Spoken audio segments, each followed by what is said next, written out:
Spa-Francorchamps, we're getting ready for race 2 of the weekend in Lamborghini Super Trofeo Europe, and the cars making their way out on track after a really good race yesterday that ended with a rather controversial finish, in as much as the car that won the race was coming into the pit lane at the time, erroneously following the safety car, but it was decided that the result will be backdated, and the result stood for Bronick Formanek and Anthony Pretorius to win outright from the Pro-Am category. And after a really good race yesterday, we're looking forward to more of the same today.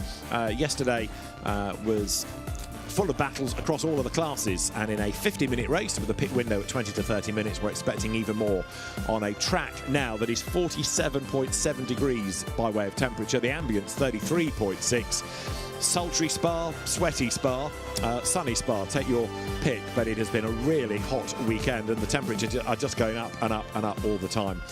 Marshall's bottles of water in hand to get ready for their next shift on post up at Eau Rouge, and the cars in Lamborghini Super Trofeo Europe will be heading to that grid very shortly. The team's already prepared, and the fans looking for a bit of shade under the trees rather than relief from any rain.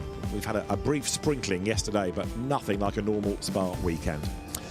Dakota Jane will be on the grid for us, David Addison and Jonathan Grace trackside. Jonathan joining us from GT World Challenge America for our CrowdStrike 24 Hours of Spa weekend, and we've enjoyed some really good racing thus far today and indeed yesterday from Lamborghini Super Trofeo. Yes, we have. Single make racing is always a treat, and when you have as much race car underneath you as you do with these Huracan Super Trofeo Evo 2s, it's a treat to watch, because I know how tricky of a thing it is, even as a non-racing driver in myself, to navigate these things.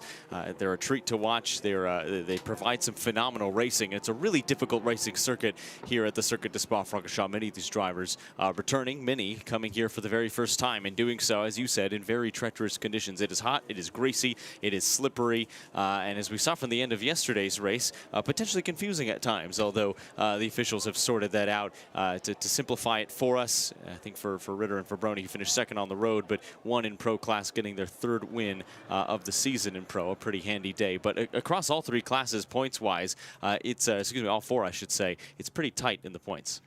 Now, one of the best battles we had yesterday came in the AM class. And just to make the point, there are 4 classes, depending on really your level of success and your age, and indeed whether you're a professional driver or not. But there is a Pro category where you've got either 1 or 2 Pro drivers together. There's Pro-Am, as it says, Pro driver and an Am. There is the Am class, where you can have 1 or 2 Am drivers together, and Lamborghini Cup for the gentleman racers, if you prefer, or the complete rookies into the sport. And the grid now starts to take shape as the cars slot into position down on the grid, and tyre pressures to be checked. There's a car that went well at the start yesterday, but Mons Tallinn will drive 44 in the opening stint today, and it starts from 4th on the grid, the car of Mons Tallinn and Axel Bengtsson. See everybody just starting to fill into the pre-grid now, and doing so gingerly in very toasty positions. You mentioned the AM class yesterday in the battle we saw. It was resolved with a win for Todd Kingsford. Made his European racing debut, or at least in this series, with Liebert Motorsport yesterday, but certainly not a newcomer to this machine. He is the Super Trofeo Asia Pro-Am points leader. Getting an AM class win here in a different continental championship has got to be good. It's a heck of a way to get some extra seat time, and doing it at a heck of a racing venue as well. The fans taking refuge under some shade, hats installed, sunglasses on, water, even a little bit of a respite before these beautiful V10 engines fire to life. Almost impossible to sleep through that. It is a glorious noise even behind the windows of the commentary booth. We are treated to it here. We get to see it in the States and hear it in the States this weekend if you've been following along from Watkins Glen International Raceway, but here at the Circuit de Spa-Francorchamps as well. A very, very healthy grid as always for Super Trofeo. And if it's a double driver entry, it's the different driver who will start today, so you can anticipate 1 or 2 cars to have differing pace early on. For example, the car that Jonathan Cecotto ran 3rd in the first stint yesterday, and then it retired sadly, is going to be started from the 16th row by Sergej Astafiev, and we'll see what Jonathan Cecotto is able to do when he gets aboard the car for the second stint. Always one of the fascinations, isn't it, of double driver racing, especially when there's a disparity of pace between the two. Well, it's one of the beautiful things I like to watch, especially when you go in and do a driver change, even if you're not changing tire or refueling the car, is just the artistry not only of completing the change in time, but what's relayed at teammate to teammate. There's so much vital information, and you only have 3 to 5 seconds to say, hey, the car is doing this, your opponent is doing this, I'm feeling this from the circuit of the tires, be careful of X, Y, or Z. It's an artful thing. It's a very difficult thing to manage, but they do it well. Let's get to the grid, because Stefan Winkelmann, the boss of Lamborghini, is with Dakota Jane. I'm joined down here at the grid with Mr. Winkelmann. Very nice to have you on a Super Trofeo grid. Now, what a spectacular looking grid it is. It's really become an international event. What do you think? Very true. We have 30 cars on the grid, and we have 26 nationalities, so this is really something. And you know that Spa, the circuit of Spa, is the only one worldwide which we have still the beginning of 2009 when we started with a Super Trofeo. So it's quite a history already, and we want to keep it like this. Now, it's obviously bittersweet because the Hurricane Super Trofeo looks magnificent, but it's going to be the last year. We're going to roll out the Temerario Super Trofeo. How excited are you to get cracking along with that project? I'm very excited, and also the expectation of the teams is very high. So next year we will have the first year where we will have all the 3 championships with the Temerarios only. Temerario Super Trofeo, we are developing the car, and we are looking forward to something spectacular. I think that Huracan has done a perfect job in the last years, but now it's also time to change. Time to change, anyway. Thank you very much, Mr. Winkelmann. Enjoy the race. Now, come around with me. We're going to have a chat with some of the drivers here on the grid. It's super hot down here, not as hot as yesterday. This is Milos Pavlik. He's done a great qualifying session in number 3. Milos, wow, it's super, super hot, but a great qualifying session. I don't know where Alessio's gone, but he normally likes to do the interview. How are you feeling? I'm feeling good. It's a hot day, so let's hope we don't have any issues and we have a clean race, so everything good. Now, yesterday we struggled a little bit with tires and oil pressure, obviously rising heats. How are you going to manage that today? To be honest, I'm just going to push and hope for the best. There is not much to manage. It's a little bit cooler than yesterday because of the time that we are racing in, so hopefully everything's going to just be fine.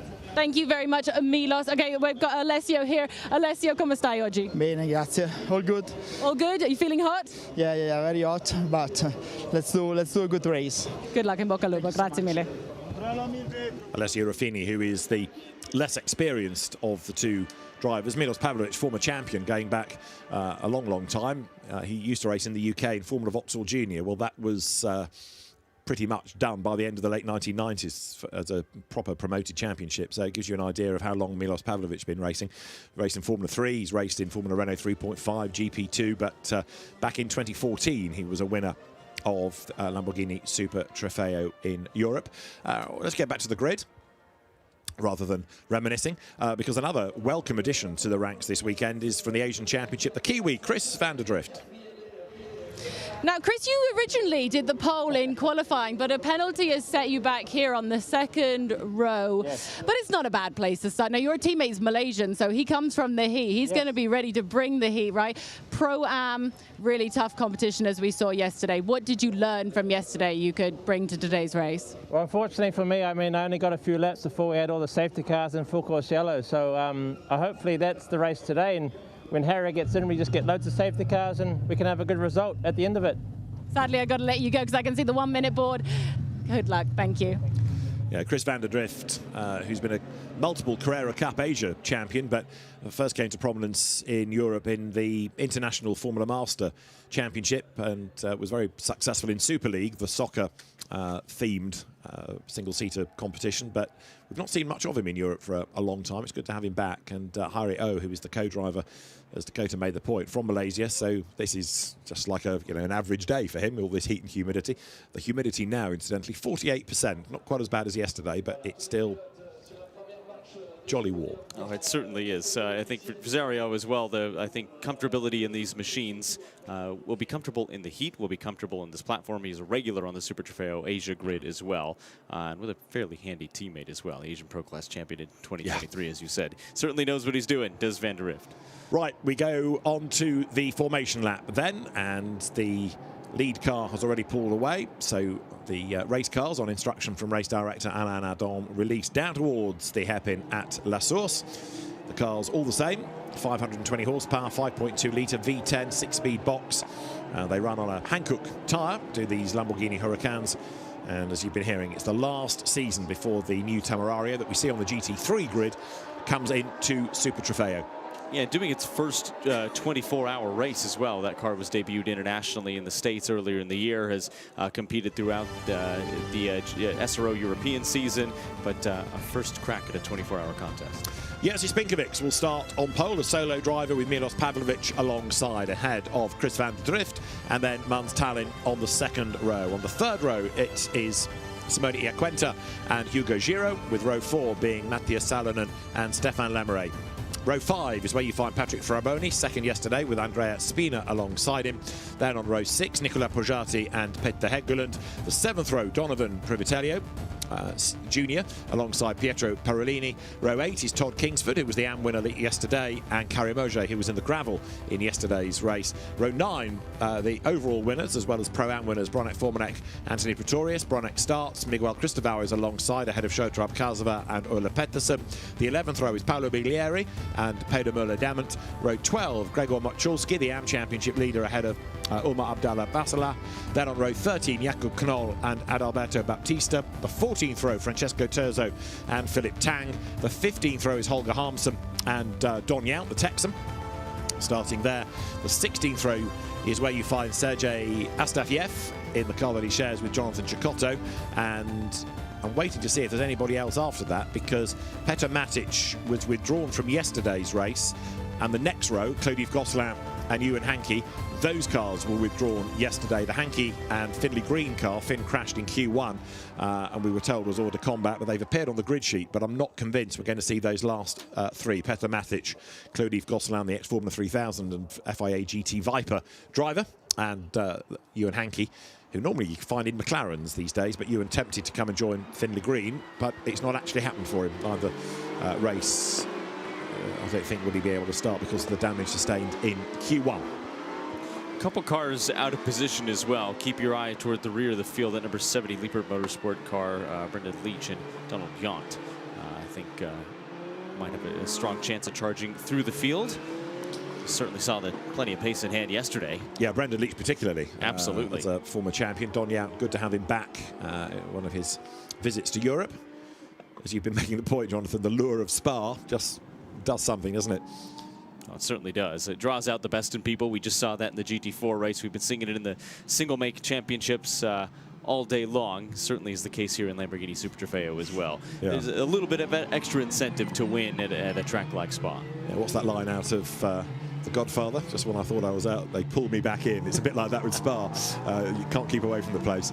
So there you can see number 34, which is for this race, Alfio Andrea Spina, who will go first. Alfio Spina, another quick young gun from Italian national racing, who we saw on occasions in the championship last year, but he's done lots of single-seater racing in Germany, in Italy, of course, in Spain as well, and the Euro Cup 4 championship before a GT2 win, in fact, at Misano last year.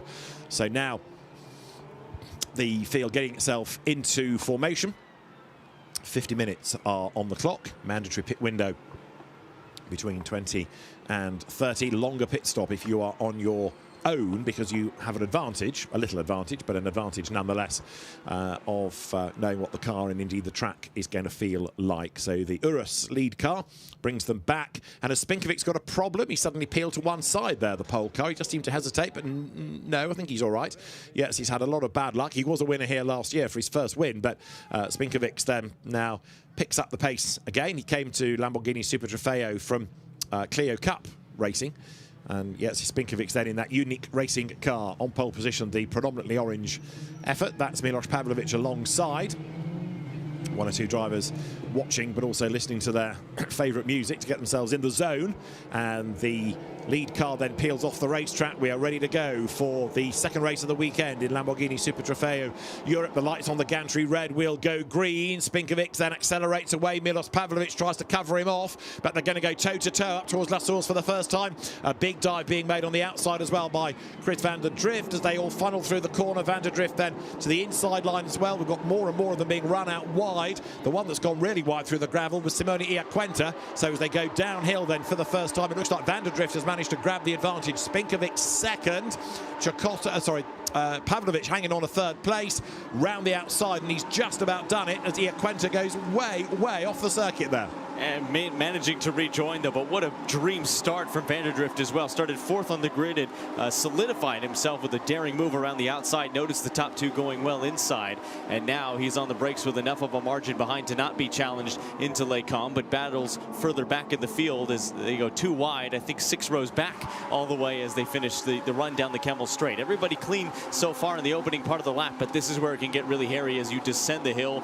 You turn the steering wheel to the right, the car unloads down the hill. You have to keep your wits about you to try to attack the car in front, but still not have somebody run into the back, give you an over slow, because you head down towards the run, a couple more corners, one more left-hander before you do the really daring stuff on the left hand of Pouan that just never seems to end, but a really high committed corner, especially in such a high horsepower race car. Still Van der Drift, who continues to lead over Spinkovic. Indeed, so Mons Tallinn in that yellow car falling back from fourth on the grid. So there's been quite a shuffle on the opening lap. Another one that's going well in the blue and white livery is Hugo Giro, as going through there, number 97 is the AM entry of Ola Peterson. The leaders come up towards the pit path then for the first time. So Van der Drift it is up front. Spinkovic is second. Pavlovic is third. It looks like Giro is fourth. Iaquenta is fifth. And their sixth is Tallinn, ahead of those Oregon cars in the familiar pink, yellow, green livery. And as they now make the run on through the Cours Paul Frere, you can see that also queuing up behind is number 32, which is in the hands of Marzio Moretti. So the battle pack is starting to build, but after that not great getaway, Spinkovic needs to have another word with himself, doesn't he, and work out what he can do. The only saving grace is that the car of Van der Drift is in a different class, so the second stint won't be necessarily as much of a threat. It's a Pro-Am entry with very much a pro behind the wheel in stint 1. Out of the chicane then, 1 lap done.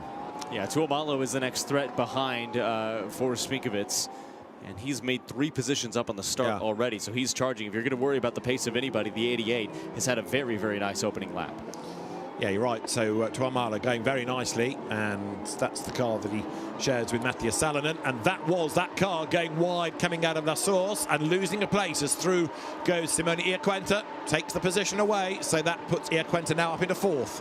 Been impressed by the drivers so far who have gone off into the gravel just throughout the weekend. We'll take another look at it here. Just a little bit overzealous on the exit, and then that gravel just draws you out, doesn't it? Did a good job of regaining composure, not squeezing up against the pit wall, but the 88 will lose only a little bit of a time and a position on the road. But plenty of pace, as we said, made up a couple positions at the start.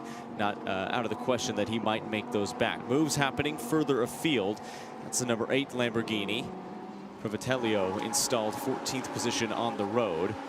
Significant lead in the Lamborghini Cup class. Right in the mix of a bunch of different class cars, but a fairly healthy class lead, and that is, with 4 classes on the road, what you want to worry about at the end of the day. You can, of course, fight for overall position, but the hardware is awarded for how you finish in your class.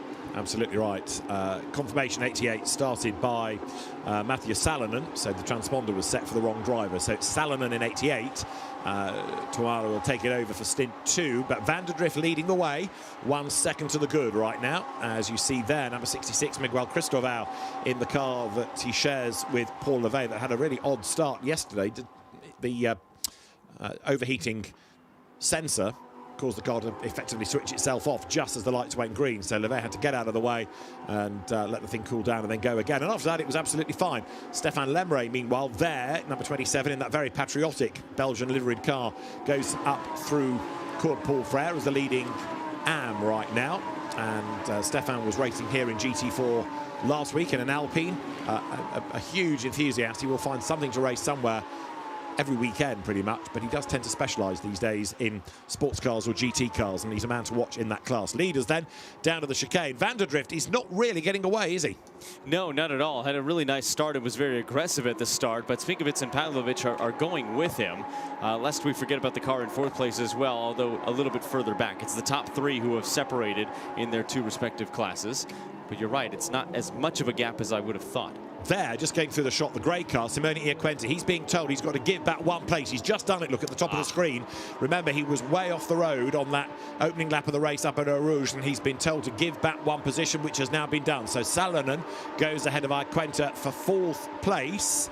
Wait for them to come back into shot in the background. It's blue and white still ahead of grey. So Salonen ahead of Iaquinta. Fastest lap of the race to Pavlovic, running in third, and it's Vanderdrift, the race leader. Salonen was on the move early, and especially with one more car cleared out of his way, it's going to be a matter of can he catch this top three that is well and truly separated in only a couple laps time. Impressively, Vanderdrift at the point has taken the two cars behind him, and Spinkovic and Pavlovic with him. That gap is closing at the front. It's certainly not a comfortable lead for Vanderdrift at the moment. No, you're right. Spinkovic, who knows this circuit maybe better than Vanderdrift. It will have been a while since Chris raced here, but he's coming downhill, conscious that he's got Pavlovic behind him. And Spinkovic's also thinking about which is his battle. And as you made the point earlier, Jonathan, it's with Salonen, who is the next Pro Cup entry. There, so he's got one car and quite a lot of empty tarmac between himself and the class opposition. Fifth then is Iaquinta. Mans Tallinn is in sixth place. Vanderdrift the leading Pro-Am, Spinkovic the leading Pro, the leading Am is Lemeray, and Donovan Privitello Jr. is in 13th overall and leading Lamborghini Cup right now. Pretty good run in 13th overall as well. It's an impressive feat, mid-pack in a very competitive field. Impressed as well with our AM class leader as we continue to watch on with the 22. Leader's still out front, but Salonen only 4.8 seconds back. This is Hugo Girard, Pro class running 7th right now in that Rexel machine. Two to watch, in a sense, to see if they can stay on the lead lap, and I don't mean this rudely, but Don Yount, penultimate, Sergei Astafyev last. They've both got really quick co-drivers. They're in Pro-Am, but they're 30th and 31st in the race, and giving Brendan Leach and Jonathan Cecotto, respectively, a lot of work to do. They could do with a safety car now to bring them back into the mix. And it's, in a sense, more important they stay on the back of the train now rather than drop a lap and give even more work for the co-drivers in the second stint. Yeah, safety car completely throws everything up. It bunches the field together, unlike a full course yellow. And even if you are further afield, if you are still on the lead lap, that puts you right back into contention, because especially if you have a quicker co-driver installed, even if you yourself with a lack of relative pace, and we say lack of pace compared, I couldn't do it. They're still a lot faster than I would ever be in a race car. But even still, that can completely change the dynamic of your battle. And you can be so frustrating to be stuck behind a train of cars. All of a sudden, a safety car is thrown, throws the entire race up in the air. Here's your Pro-Am car, your overall and class race leader, Christopher Vanderdrift, who will hand over to his teammate later. Oh dear, punctured tyre look for Peter Hegeland, who comes slowly down the pit lane in the DC Motorsport car. I wonder what he's run over to cause that. We have seen a fair bit of gravel on the road that gets dragged there, but it could have been a brush with another car, of course. No, it certainly could have. Any number of things. Spa's a very unforgiving circuit in the amount of gravel. There's not a lot of runoff. It tends to be a wall or a gravel trap, either of which are unfavorable for keeping your race car in one piece, but did a nice job at keeping the field green by bringing that car into pit lane. Yeah, indeed. So Peter Hegeland in the pits, and that car tumbling down the order. We've got a number of people being warned for track limits already, and of course they just mount up in the first stint of the race. Only now has Hegeland got to his pit. Shows you how long a pit lane it is and how slowly you've got to go. Did a nice job, though, of not destroying any of the bodywork, assuming there was no other mechanical damage to that car. These Super Trofeos are pretty robust. They survive wheel-to-wheel contact all the time. I've even seen cars go off track and brush a tire barrier and scuffs and all, get right back on racing. It's pretty remarkable, but did a good job. It can be easy with a punctured tire to rip apart bodywork because you're frustrated, you're angry, you get back to the pits with a head full of steam. Not so. speaking of a head full of steam, going way off track and keeping it on the black stuff sportingly in a very, very fast corner is the 72. That could have been disastrous. Let's get another look at it here. In pursuit of the 88, Iaquinta going well and truly a little bit into the gravel. And keeping all 4 tires on the racetrack at the end of the day. That's not an easy thing to do. He's having a tough stint, isn't he? He's already been told to give a place back. Then as he tries to make it up, he runs off the road. The 3 leaders, I would offer you a bunching up a little bit more this time. Van der Drift, Spinkovic and Pavlovic were split by a second, and now they're split by half a second, first to third. So it's concertinaing behind the Kiwi, Chris van der Drift. And Pavlovic will be wanting Spinkovic to either make the move or get the heck out of the way. He will not do that because he is, after all, a racing driver, and he's still leading his own class, and he doesn't want to fall back into the clutches of Salonen 5 seconds back behind this battle as they string out 1, 2, 3 through Eau Rouge, up Radion, and down the Kemmel Straight. Who's got the best run? It's the 33 who will want to clear Spinkovic as expeditiously as possible. But van der Drift, although he's not breaking away from the 2 behind, he is keeping them at bay. You can see an exploratory inwards move, but tucking under the rear wing once again on the racing line is the 25 of Spinkovic. So no threat of a move there, but certainly exploring and making his presence known. 3 leaders then as one. Van der Drift, Spinkovic, Pavlovic, the New Zealander, hanging on to that race lead for the moment, ahead of the Polish driver, ahead of the Serbian, and there into the back of Spinkovic went Pavlovic. You saw some bodywork fly. Now, was it from the back of Yetzi's car or the front of Milos' car? Either way, that's going to just slightly affect the aero, isn't it? Well, I think it is certainly making Spinkovic aware, and look at that, off track for just a moment. I thought it was a wheel dipped.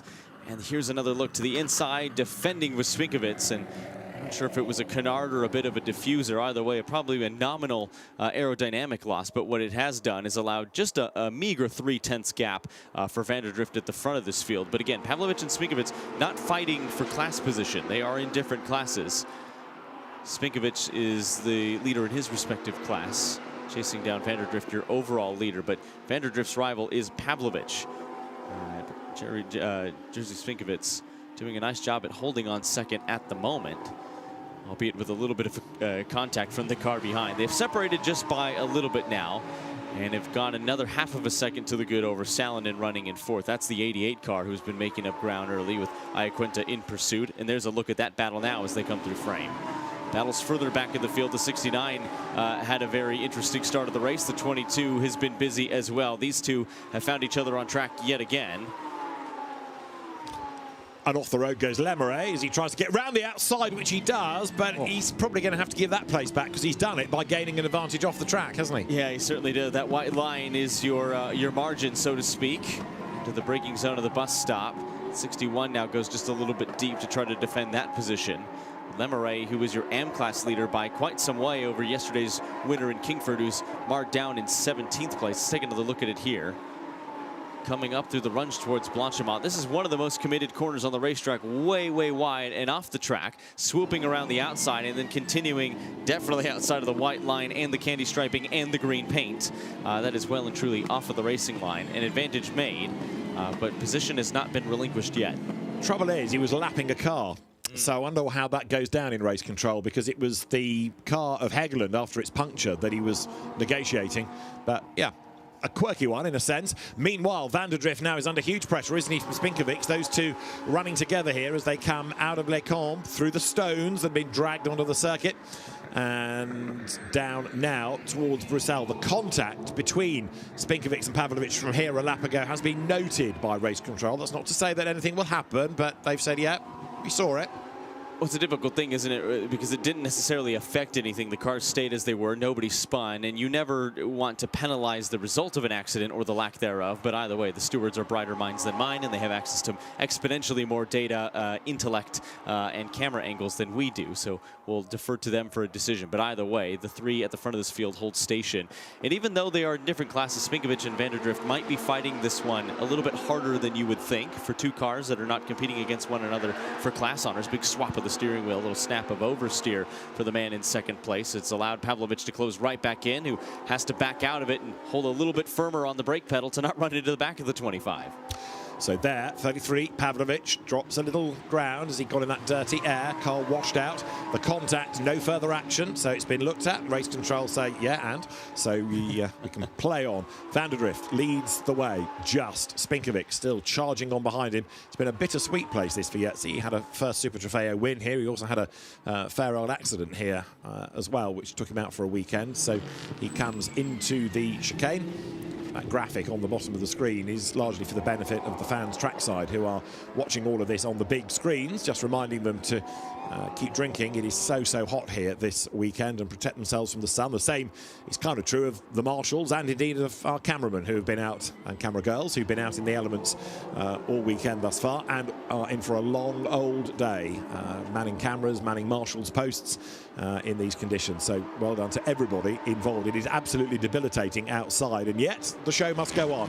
For Van der Drift, it does. He leads, and the gap 0.4 of a second. He comes out of Radion, still ahead of Spinkovic, and then Pavlovich in third. Now, is Milos lagging back a length or two because he genuinely can't live with them, or is he waiting to see what Spinkovic can do and then he picks up the pieces? I wonder if it is a result of the heat as well, because he's seemed to close up on the back of the Camel Straight just about every time, but cooling these race cars has been an issue. It doesn't matter from what manufacturer in what series. It has just been plain old hot around Spa this weekend, and so I wonder if that's a factor, just getting a little bit of clean ram air into the front, or rather the rear cooling of that Lamborghini Super Trofeo machine. And you can see how proficient he is on the brakes, the 33, even able to take a shallower of a line.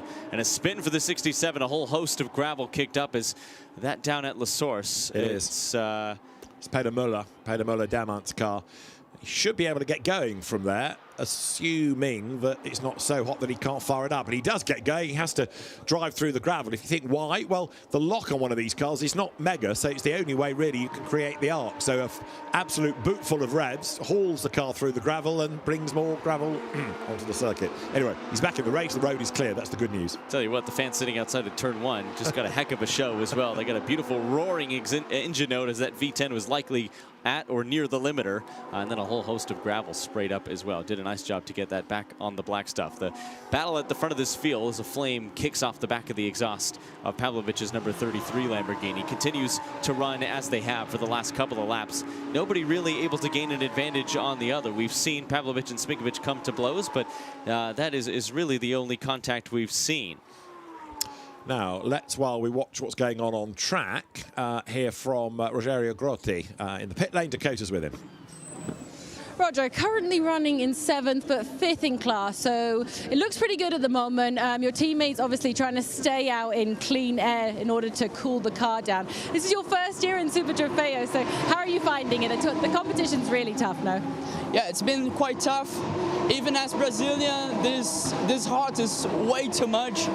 Yesterday, we had a really difficult time to keep the temps down. Always running super close to safety mode. And unfortunately, we had too many yellow flags and safety cars to keep the pace. And now it's paying off. We have a good pace already. He's super smart. He's keeping the temps down, so we could maybe take a pole position, not a pole position, take a podium by the end of the race. And I'm just looking at it because the window is quite close. So yeah, it's been a good time. It's been a good year. I'm super happy to be here. It's a great opportunity. I always dreamed to be in Spa-Francorchamps. So it's a dream come true for sure. Absolutely a dream come true. Now, you said obviously there's a little bit of time till the pit stop window opens. Does that mean that you're going to go in, you're going to pit fairly soon? I didn't hear it. Are you going to pit fairly soon, early? Yeah, I will. Maybe. He didn't want to give away the strategy. Anyway, back to the race. Got me off guard. Let's get back to the race and have a seat. Thanks. Right, we'll see how it does work out. That car is currently in 7th place, number 34. It's Alfio Spina at the wheel. Rogerio Grotta will take it over, and it's another of the cars that runs in the Pro Cup, so 4th in class. And Rogerio Grotta, yeah, trying not to give the game away, but too little too late there. Yetzi Spinkovic, meanwhile, presses on in pursuit of Van der Drift, and with 31 minutes still on the clock in the 50. There you can see we're not that far away from that window opening. Spinkovic is putting on a show. I think he is livening up his pursuit of the race leader right now. We've seen him go off track twice, I think, in as many corners. Look at, he is using every single bit of the tarmac, the rumble strips he can. he is getting a little bit more serious about making this move on the track, and you want to do so before the pit window opens. Track position, after all, is king. It is a very, very long trip down pit lane. We've seen the undercut be effective, but there is no substitute for track position. You could see the response in going off track a little bit from our race leader in Vanderdrift. He knows that Spinkovic is coming. Pavlovich will be right there in the mix as well. Yeah, Vanderdrift needing to be careful because he'd had 2 track limit warnings already. That, I would suspect, might end up being a 3rd. So he's certainly pushing hard. Meanwhile, this a little bit further back is Stefan Lemre in the middle, trying to have a go at the Oregon car that makes it too deep into the chicane. So that was Patrick Fraboni. He then forces Lemre way, way, way wide, coming off the corner. And as they break the beam, Lemre is, I think, going to be able to have a run up the inside. Let's get a replay of other dramas. Who was this, getting it all crossed up, coming out of the Court Paul Frere, number 32, that was, of Paolo Biglieri. So now Lemre is up into 8th, 9th you've got Fraboni, 10th in the black and white and blue car, Nicola Pujati, and Pujati tries to level as the window opens now for the pit stops. Pujati up the inside, and he just squeezes by Fraboni. Yeah, had to go wheel to wheel with 2 different cars up through Radion, did he? But Lemre is off to the races and continues on his pursuit inside the top 10. But this battle further back is not resolved yet. Pujati was well and truly busy. You can look at the gap that Lemre already has over the 2 behind him. And finally, the 36 able to clear the nose cone of the 22. But they had been door to door, I think, right from the beginning of Eau Rouge all the way to the end of the Kemmel Straight. Absolutely right. So pit window opens. If you are the quick driver in a Pro-Am entry, then you want to stay out for as long as. If you are the slower, you want to be in as early as, and therefore give your gun for hire as much time behind the wheel as is possible. 36 of Fraboni, I wonder if it's struggling for front-end grip. It is all over the place on entries, and we see some early takers in pit lane now. We'll check back in on that battle later, but this is arguably one of the more crucial elements of the race, is making that driver change. Here we are, the 22 continuing in pursuit. That 36, if you watch it under braking, you watch it mid-corner, that nose is just washing a little bit wider than some of the competitors behind. See, and particularly at the bus stop, if it's just fighting some understeer in that car. You're right, it does not look happy, does it? And Fraboni, don't forget, was a class winner yesterday, 2nd in the race, and there's just no pace in that car right now. He's under attack from Hugo Giro, number 22. So on the road, they are running in 10th and 11th places, but Fraboni has tumbled down the order here, given where he was running early on in the race. Now, Vanderdrift ought to be staying out, shouldn't he, as the quicker driver in that car, but Spinkovic comes in. It doesn't matter for him particularly, gets him out of the traffic, but he will carry on in the race. And so it's a slightly longer pit stop by 3 seconds. Might cost him track position when he does rejoin, but at least he knows what the circuit's like and perhaps more importantly what the car feels like. Absolutely, and maybe he can try his luck at passing some of the co-drivers from the gentleman he was fighting at the front end of this field, and he has the benefit of knowing exactly what the track feels like, exactly what his Hankook tires feel like, and we get a phenomenal look at the technicality of the final couple of corners here. Look at the opposite lock from the 27 going way, way, way oversteery and then corralling it back. Bullish move through the chicane, but able to keep it on the black stuff. Easier said than done in slippery conditions. Yeah. That was Stefan Lemre, who knows this place like the back of his hand. Meanwhile, battle is still well and truly joined here. Look, as Fraboni is just able to keep Giro at bay, but then the pair of them being sorted out by Pietro Perolini now as well, number 61, as they make the climb up the hill. Perolini in the other Oregon car gets ahead of Giro. The green car in the background is Peter Hegeland, who's back out after his puncture, so he's a lap down, but that gives, for the moment, Fraboni a bit of breathing space. Yeah, Giro closed right back up in the braking zone for Lecombe, though, but a really phenomenal run and a brave one at that. Fair Perolini as well. And Lemre already, with some early takers in pit lane, has climbed up nicely through the order. You can see them bleeding the mechanics, just a little bit of tire pressure. As heat is installed, the air expands inside the tires. You're allowed to bleed a little bit of pressure and make sure everything is copacetic. But 22 still all over the back of the 61. Thought about a lunge around the outside, did Giro, but thought better of it. And now as they make the run down towards Pouin, does he be brave on the outside? Thinks better, but still a compromise line for Perolini just in front. What is also happening is that Milos Pavlovic is lapping quicker in the sectors than Chris Vanderdrift. So now that he hasn't got Spinkovic ahead of him, Pavlovic is able to press on against the Pro-Am class leader. There going through is the delayed Peter Hegeland. And we're now being told that Pietro Perolini has to give back one place. We saw him being very energetic going up through Radion, but race control doesn't like that. No, he doesn't, and Vanderdrift will not like the pressure from Pavlovich behind. I wonder if you would make an early call to pit lane or try to let these two that started the race resolve this on the road. Diving now to the inside, a crunch of contact, carbon fiber on carbon fiber. You mess with the bull, you get the horns, and that's exactly what that was through the bus stop, but positions stay as they were. I think it was wise of Pavlovich to not swoop around the outside because he would almost certainly had to give that position back, but on the run towards La Source, he is closer than he has been all race. Yeah, I was going to say, you could see Pavlovich check up, couldn't you? Rather than force the issue, he thought, yeah, better not do that. So he did back out of it and let Vanderdrift carry on. So Milos Pavlovich then now with the fastest lap of the race to his credit, right on the back of Vanderdrift as they drop down the hill, and he's going to try to get through once more, but this time do it cleanly. Beautifully controlled by Vanderdrift up through Eau Rouge. Can be so easy to get rattled. Goes as wide as he dares on the white line on the outside as people start to blend back out from the lengthy pit lane. Some traffic in front, and this could be used to Pavlovich's advantage. If he's not able to stay on the racing line, they do, but they close significantly up on an out-of-position car and finally able to clear. Here comes to the inside as Pavlovich has a proper sniff, and this is a look at the move in the bus stop that he backed out of. You can see he had a good run on the outside, but as you said, thought better of it and pulled back out. I think wisely so. Yeah, realised that wasn't going to work, didn't he? So more pit stops cycling through. That's Todd Kingsford just going under the camera, who was the winner of AM yesterday. Holger Harmsen is also in.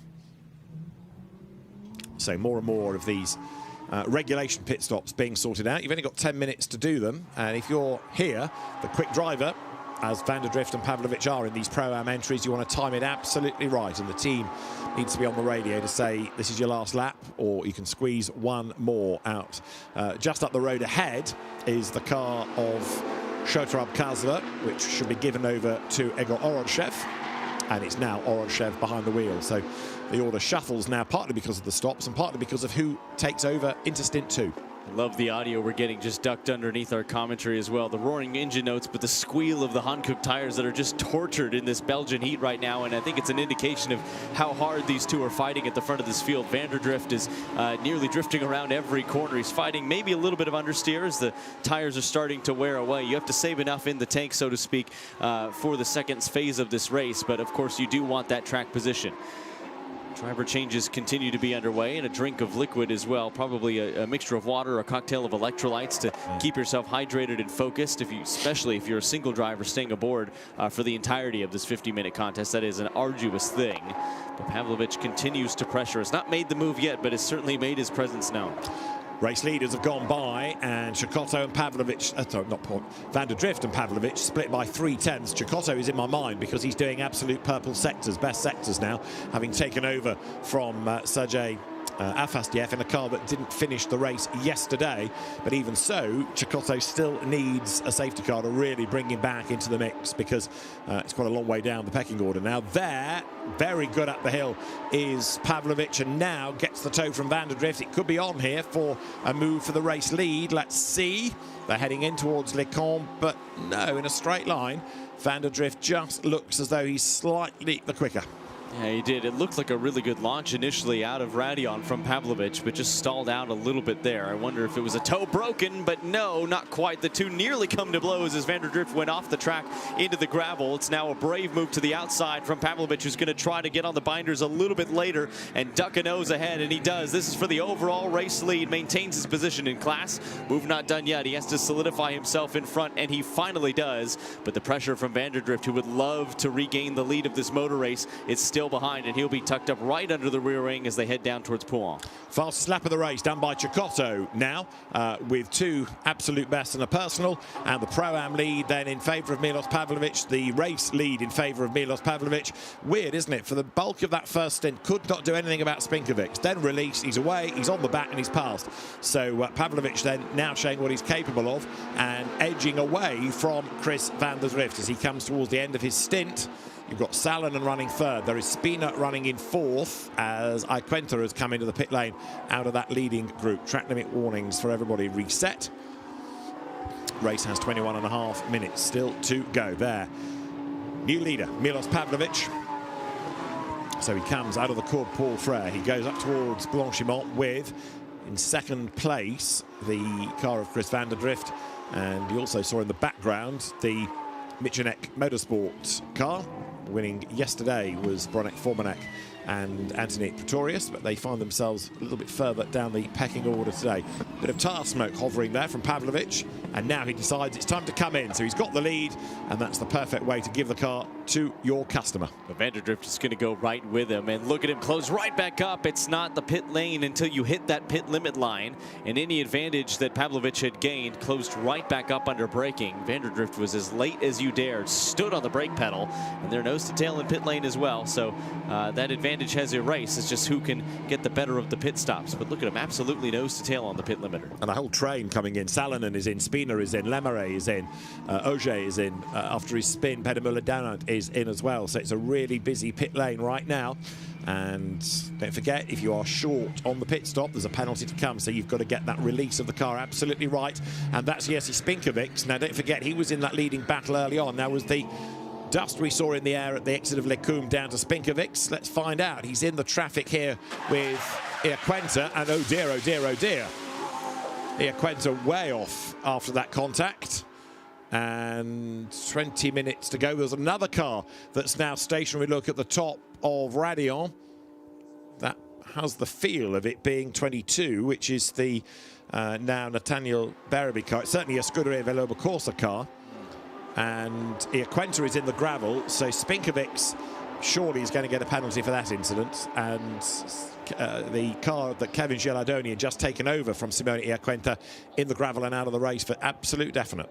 For the 22, you feel for them, they were locked in a pretty significant and lengthy battle. Their confirmation there of the 22 of Girard, because they were locked in a battle with Perellini and even with Lemare before he came to the fore. You can see the countdown, 3, 2, 1. Off and away is the 61 of Perellini, who started this race.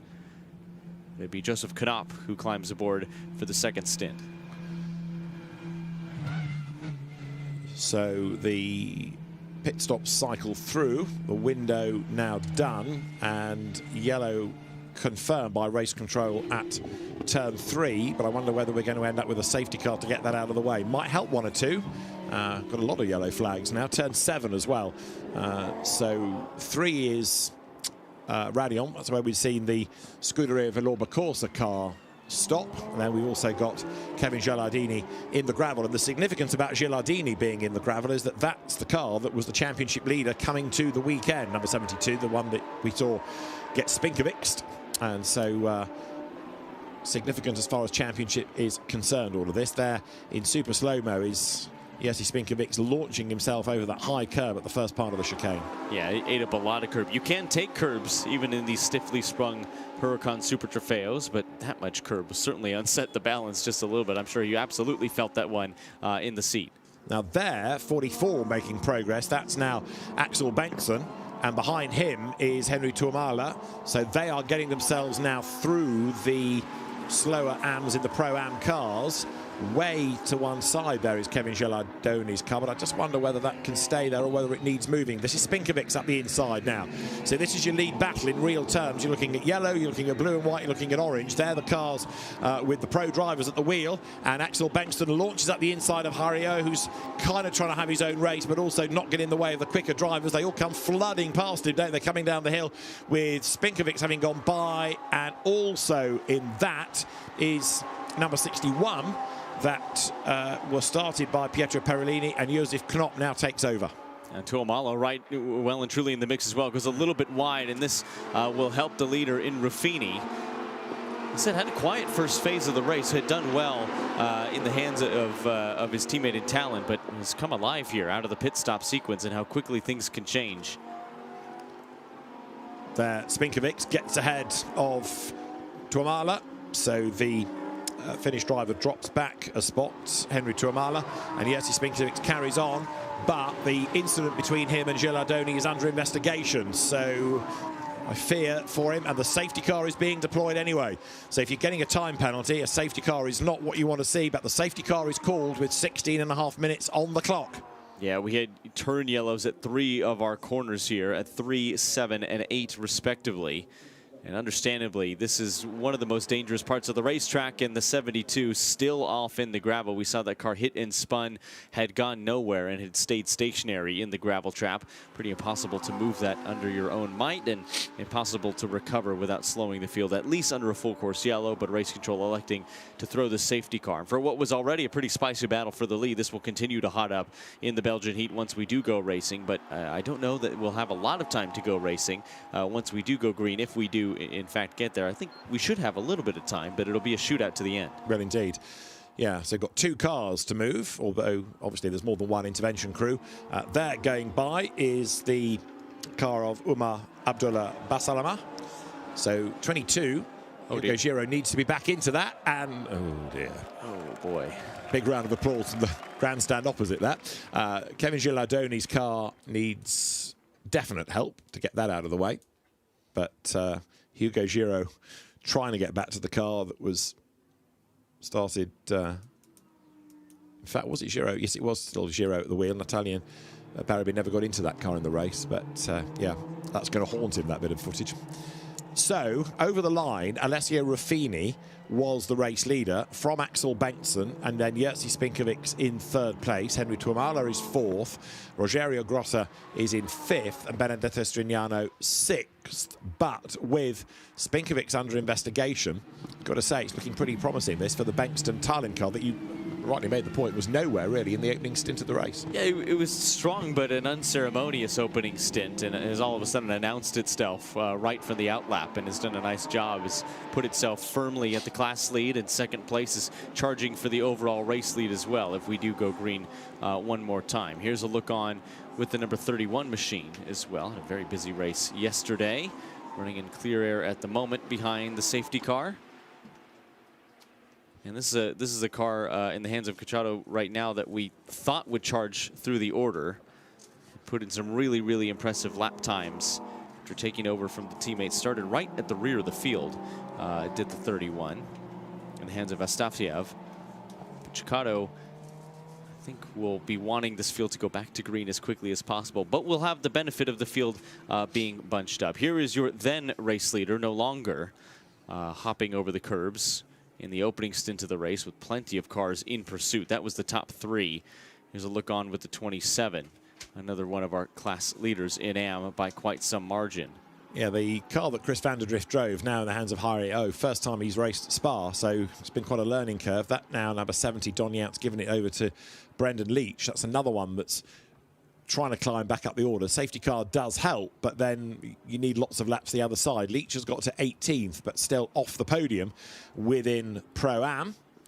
And we're waiting for news as to what may or may not be coming after that Spinkovic's investigation. There's the punctured tyre that was the problem early on for number 69 of Peter Heggeland. That car now given over to Niels Ulrik Nebo. Yeah, the 69 car suffering that puncture did a good job at bringing it into pit lane. A nice puff of brake smoke to avoid contact there. There was a little bit of contact. I don't think they avoided any of it. You can see a little kiss from the Hankook tire on the front right-hand bodywork, and there was that big, impressive curb strike. That Lamborghini thought it was an airplane for just a moment here, launching over the Belgian curves before settling back down and making the left-hander onto the main straight. So under safety car conditions here with 12 3/4 minutes to go. Alessio Ruffini will probably quite like it to end like this because then it's an outright win, but he has got quite a lot of traffic between himself and the fight for 2nd place in Pro-Am.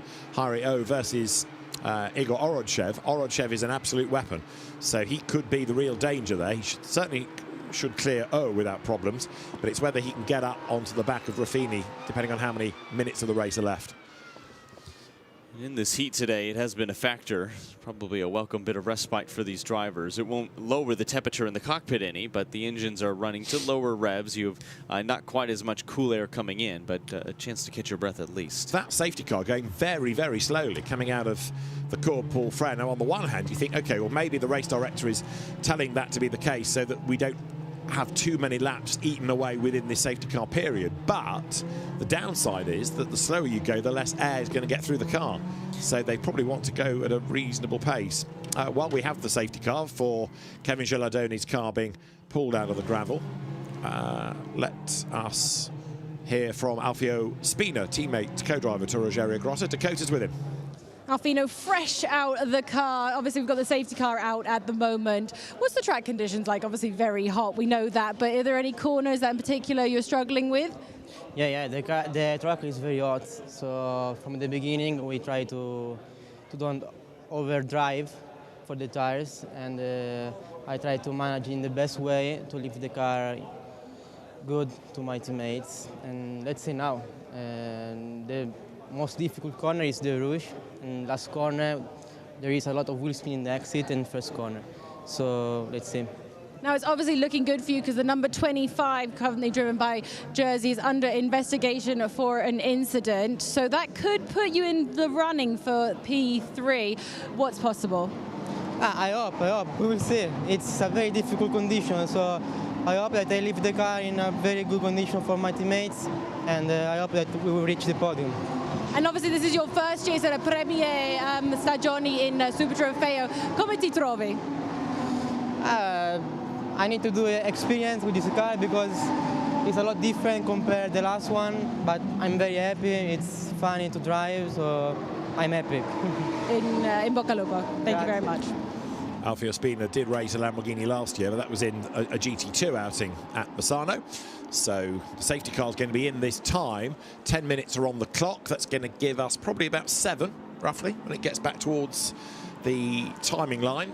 And then Axel Bengtsson is going to be the one to watch versus Jerzy Spinkovic. I'm still waiting to see if anything comes to tell us of a penalty after that contact. I've got a horrible feeling something is in the system, but Spinkovic's there in the orange car, chasing after Axel Bengtsson, keeping Henry Tuomala at bay. Yeah, the time between the announcement of the investigation and a yet-to-be-delivered verdict one way or the other says to me that, and I don't want to speak on their behalf because I don't know for sure, this is speculative, that race control is trying to look at every camera angle they can as many times as they can to assess the right judgment, because that's potentially a significant penalty race results-wise.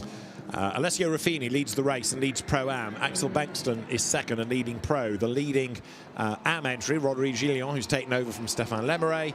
And then the leading Lamborghini Cup entry is going to be Luciano Privitello, who is in 16th place overall in the Scuderia Veloba Corsa car. We were worried about the safety car and its pace early on. I wonder if that was just to clear track and space for the recovery vehicle that was clearing the 72, because it is well and truly up to speed now, as that beautiful Temerario that we're seeing. We will see these Super Trofeo cars based on the Temerario next year globally. We heard that in an interview before the race. I'm excited to do so. In some of the renderings, the car looks phenomenal. But a worthy successor, I think, to what has been a phenomenal platform in the Huracan. We've seen that car race in GT3 spec. It has been a wonderful thing in single make spec here with the Huracan Super Trofeo, now in its Evo 2 trim. Produces some great racing. It looks great. It sounds great. Shoots fire out the back. What more do you want? Exactly right. And credit to Lamborghini Squadra Corse when that was created and it took on the management of the championship, because it had ticked along for a number of seasons with small grids, with real disparity between some of the pros and some of the AMs, like at Silverstone when Peter Cox came to win from a lap down, having taken over from Nico Pronk to win a race. And one of the first things that happened was that the pros were limited to being, if you like, silver graded drivers, and now the gold grade. But you know, it made it fairer, and it came for more partly gentlemen drivers category, but also somewhere that young guns could come and race and show what they were capable of for GT racing. And it's gone from strength to strength through the Gallardo to the Huracan, and we're about to go racing here with 7.5 minutes to go. Over the line goes Alessio Ruffini as he powers past the pits, being chased by Axel Bengtsson, and then Jerzy Spinkovic down towards La Source. Henry Tuomala is 4th. It is Rogerio Grossa in 5th and Benedetto Strignano 6th, and that's Egor Orachev in the blue car up the inside of Harry Owen. That gives him 2nd in Pro-Am straight away. Orachev started that move way back in the exit of the bus stop, just nosed himself to the inside to announce his presence. Announcing his presence now is that beautiful yellow Lamborghini right up the top of the hill. That's the 44 car of Benson, trying to fight for the overall lead in this race, but now it's a 3-horse race because Spinkovic has joined the fight as well. This might be a 2-for-1 special. He's certainly going to try to take 2nd place. Now door to door, just a nose ahead as they head towards the braking zone of Le Combe.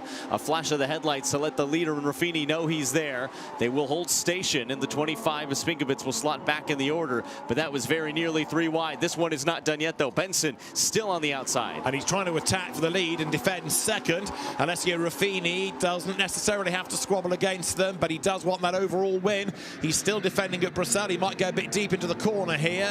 Just goes a fraction wide. That gives Benson the gap, but he's not able to take it. And even if he had, it would have been the wrong line for turn number 9. 6 minutes to go. Downhill they drop.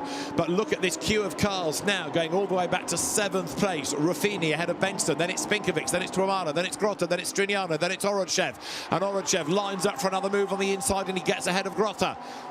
The blue car then of the ART Georgia squad goes through on the inside. The ART outline car, very wide goes Grotta, and so there Egor Orodchev up the inside line, another place gain, but Alessio Ruffini is still hanging on to this race lead. I don't know how he's doing it, because there is all kinds of pressure from a whole host of cars. It was a 3-horse race at the start of this race, and now it looks like the top 5, 6, 7 all the way back, with plenty of contenders. The 2024 World Finals winner in Egor Orodchev is well and truly on the move. We've seen him make probably 2 or 3 moves already since the restart, but he's not the only one. Tuamala on the move. Benson to the move, to the front of the race and to the race lead, and it might be a couple positions lost for Ruffini, because he's going to slot back to 3rd, and does. Spinkovich takes 2nd. And Spinkovich is being given a drive-through penalty for that contact. So Jerzy Spinkovich then, there he is, going just into the bus stop. A drive-through beckons, and he doesn't take it this time. Tuamala is in 3rd place.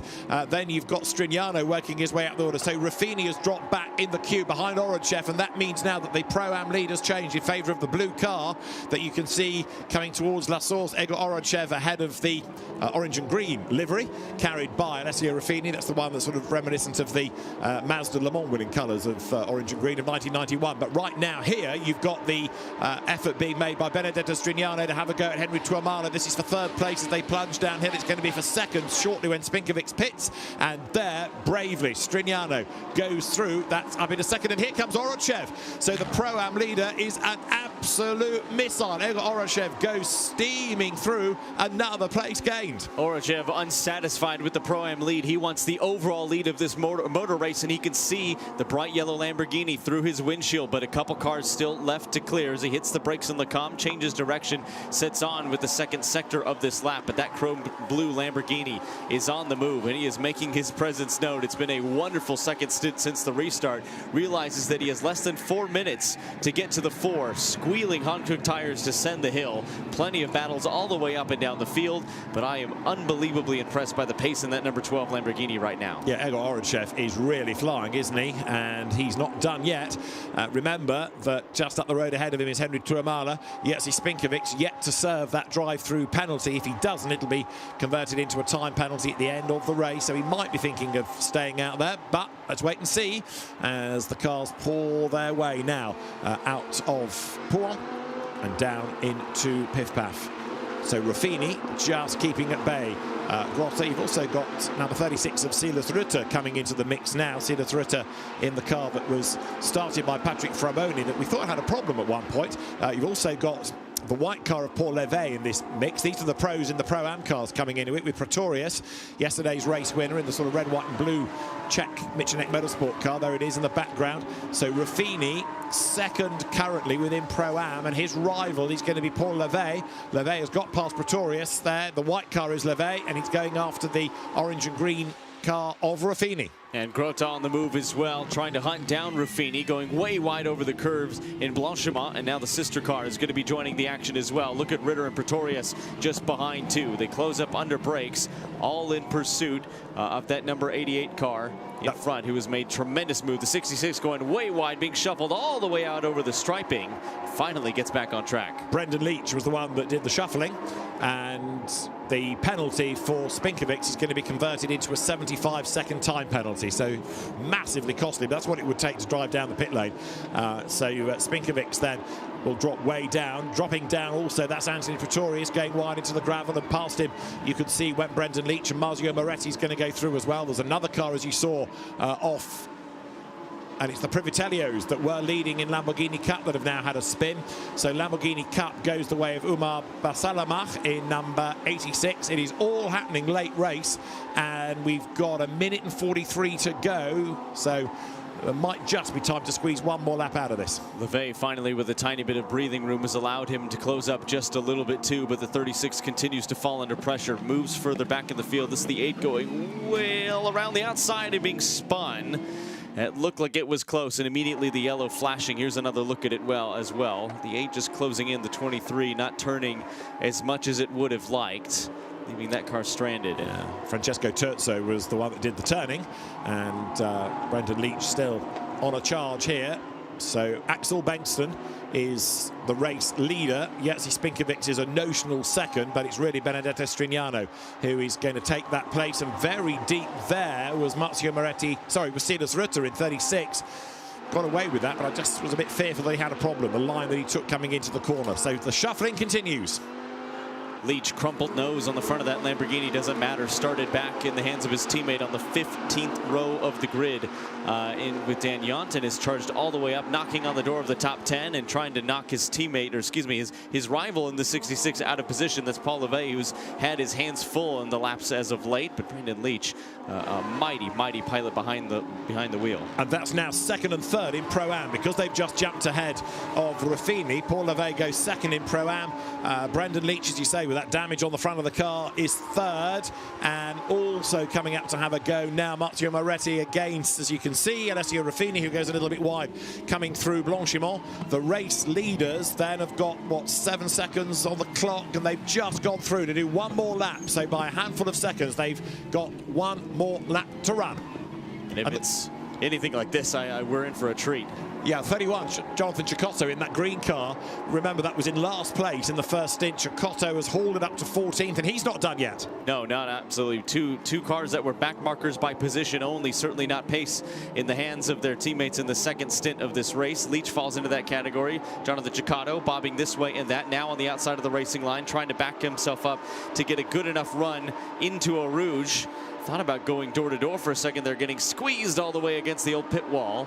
And finally now goes up Radion and will tuck under the rear wing, but had to breathe on the throttle for just a moment. One more racing lap to go, certainly not decided. Ruffini at the head of this field was at the head of the overall field just a few laps ago. How quickly things can change.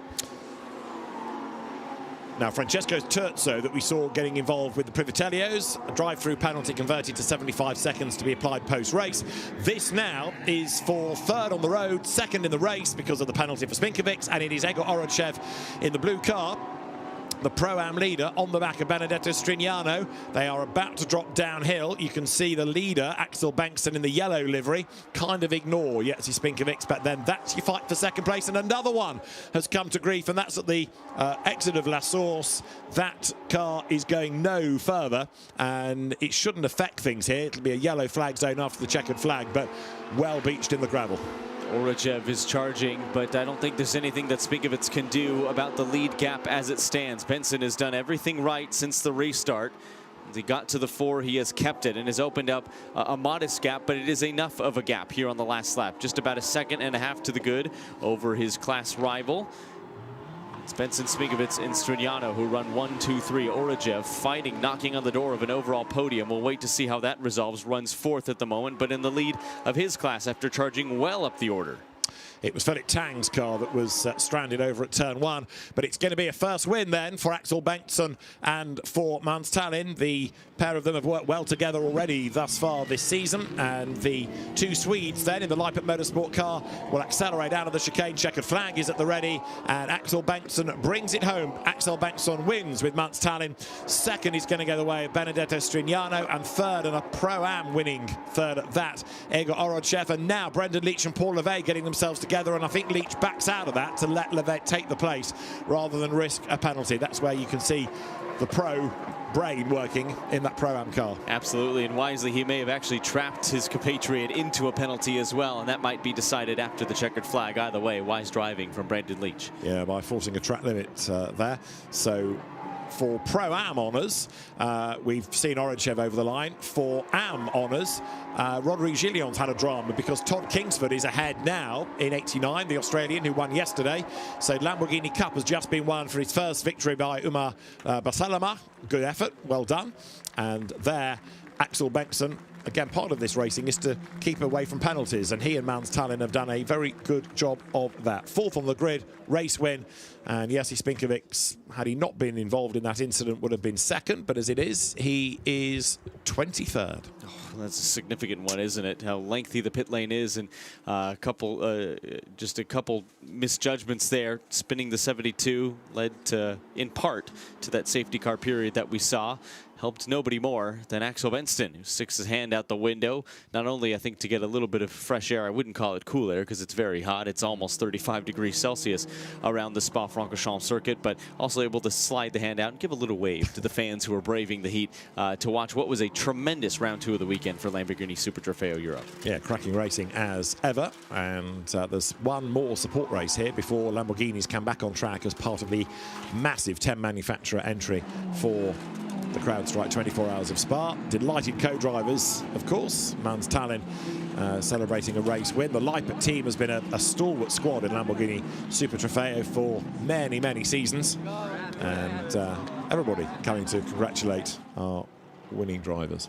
As the drivers go offline to pick up some marbles on the tires, you can also hear the crackle and the rattle of some of the gravel being thrown around the bodywork inside these Lamborghini machines. An indication, I think, of how hard everybody was fighting going off track this way and that. A wheel here, a little crumpled nose cone for Brendan Leach in the second half of this race. Certainly an indication of the effort there, but paid off for the 76th place finish overall and 3rd in class, just behind LeVay, who was fighting mightily this way and that in his own right. And everybody formation flying on their way back into Parc Fermé. But for Axel Benston, did everything right in the final stint and paid off with a win. We'll let some of his teammates and compatriots go by. Here's a look at the overall results after 19 racing laps. Mans Tallinn and Axel Benston taking the overall win over the number 15 car, finished just 4.2 seconds back.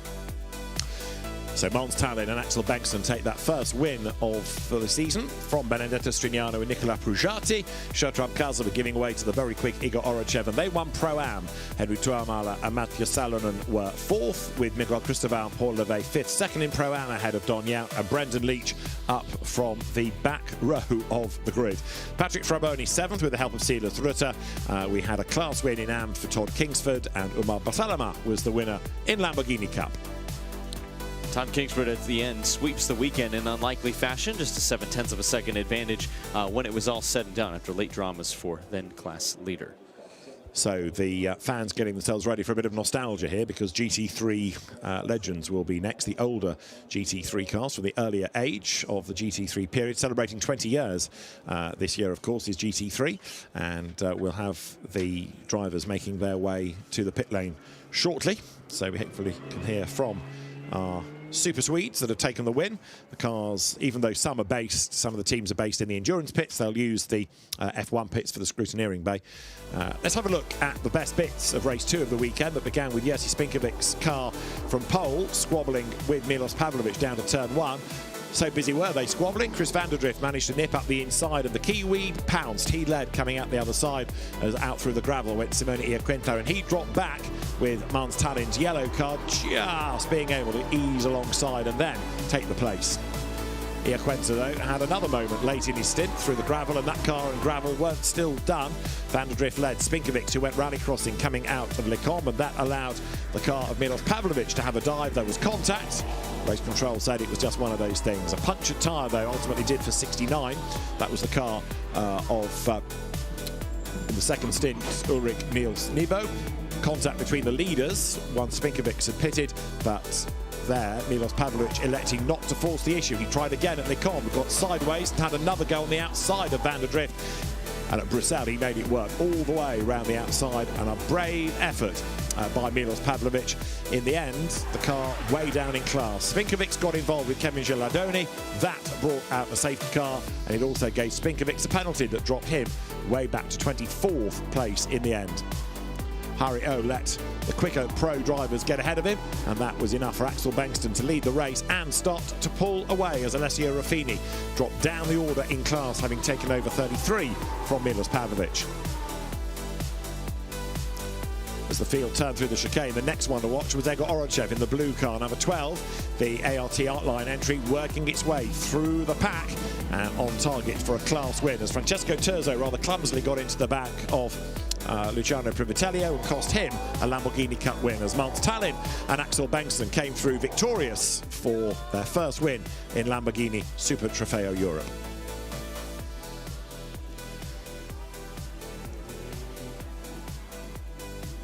So a delighted team, and the drivers now will make their way towards a podium.